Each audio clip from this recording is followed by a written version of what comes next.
40 वर्ष मी स्टेजवर आहे, पण सुरुवात PhDची जेव्हा केली तेव्हा खरं तर त्याला पण आक्षेप आधी सुरुवात PhDची केली का आधी तुम्हाला हे जाणवलं, तुम्ही याच्यावरचं काम सुरू केलं आणि मग PhDचा हाच विषय घ्यावा असं जाणवत गेलं? कारण मी सुगम संगीतातच होते.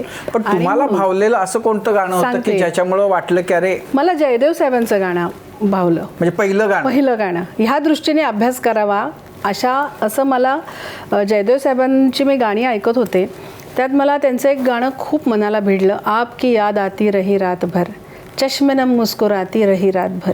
गमन चित्रपटातलं गाणं आहे, छाया गांगुलींनी गायलं आहे.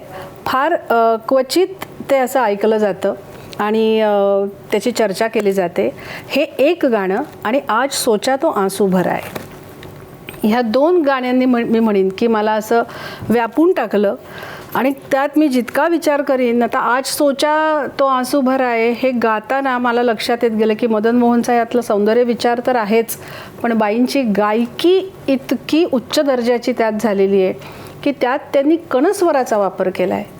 कणस्वर म्हणजे काय असतं की एका स्वराची एक जागा असते ज्याला आम्ही एक बिंदूही म्हणतो आणि स्वरक्षेत्रही म्हणतो.